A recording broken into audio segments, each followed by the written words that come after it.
Well, good afternoon to you. This is Bible Billy O calling out to you before I have to go into work.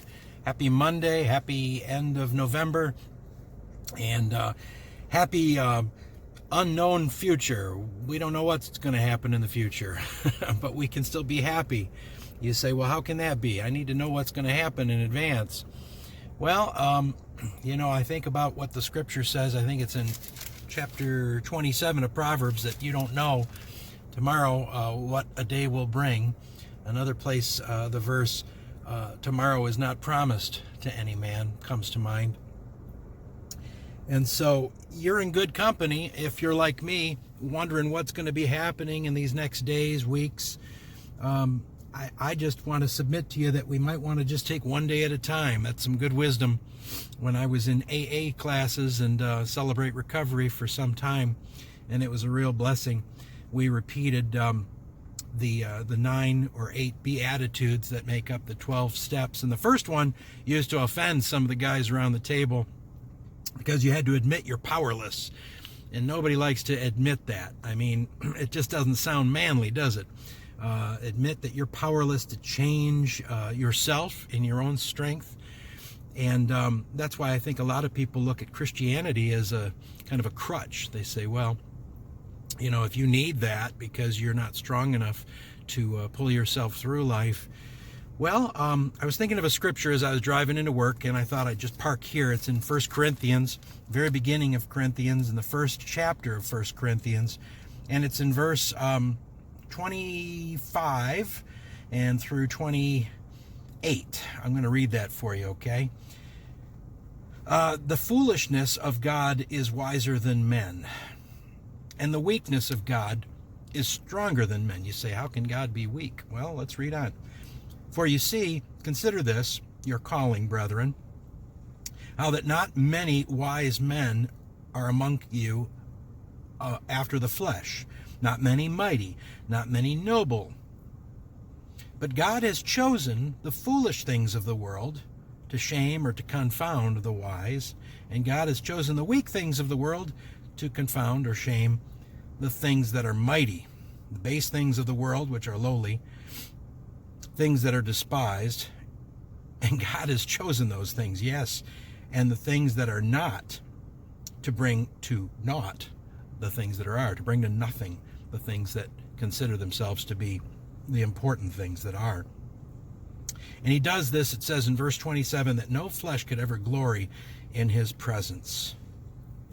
And I take a lot of comfort in that verse. I heard a scripture sermon once, that said, choose foolishness, choose weakness, and choose it now before it's kind of yanked out of your hands anyways, the seeming control that you think you have.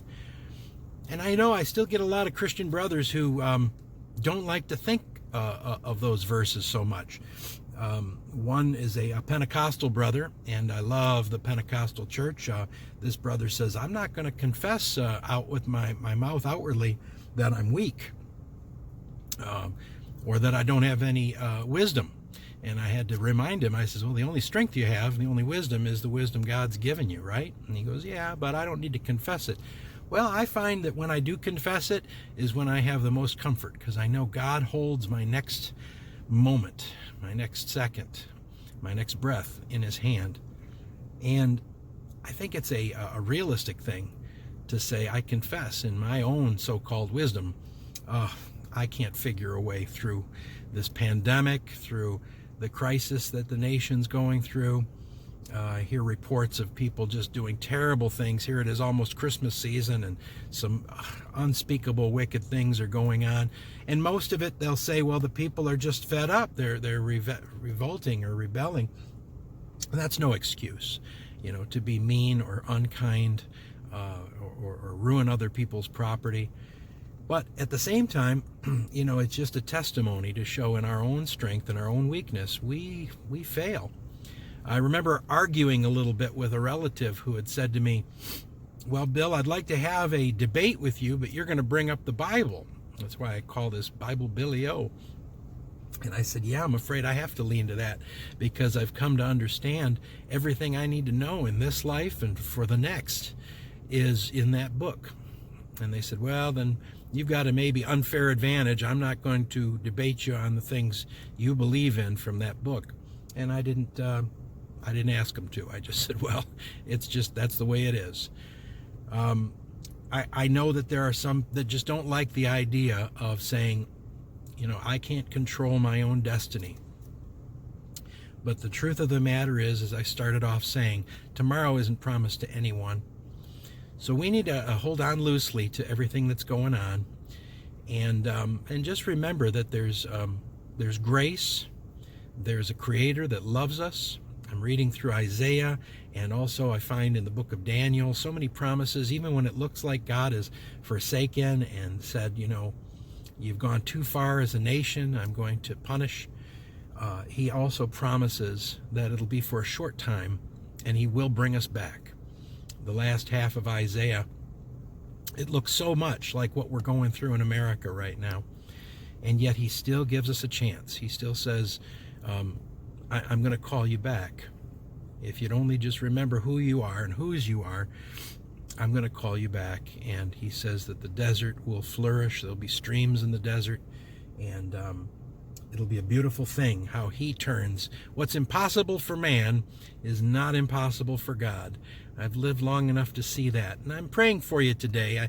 I ask that you pray for me also. There's a lot of undetermined things going on at work, and I've got some new training I've got to try and retain with this 54-year-old brain, what it is that I have to know to go to the next step in developing. And yet I know, I don't have to worry. God's gone ahead of me, and I don't have to worry about next year or next week or even next hour. God holds it in the palm of his hands.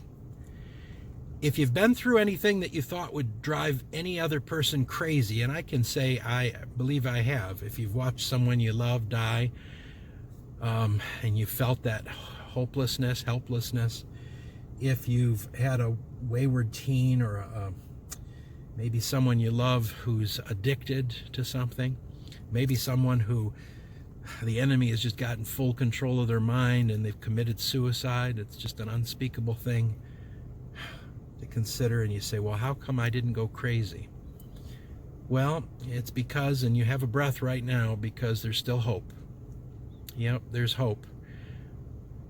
I'm going back to Isaiah, and I guess I'll just end there where it talks about how he says there'll be a stump, a tree that was cut down, and for all intents purposes it looks dead, but it says he's going to bring a shoot out of that somehow that dead root, seemingly dead thing, will whiff water and say, I sense there's life, and I want that. There's something inside of each one of us that desires that, and that's what hope is. And he says all of a sudden a shoot will come out, and that shoot will become a branch. And he talks about Jesus being that branch from a dry place. That's hope. There is always hope, and as we go into this Christmas season, and no matter what it is politics and the news tells you, I just pray for you that you'll hold out for good plans that God has in the end, for those who love him, for those who have been called according to his purpose, and his purpose is that we might be made in his image, that we know him more and become like him more.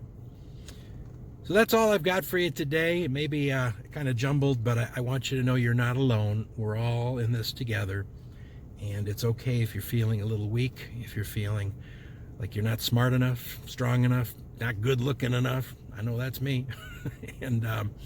But you're in good company, and God does use what the world would call the foolish things to confound the so-called wise. I call you blessed, and I'll talk with you soon. Have a great day.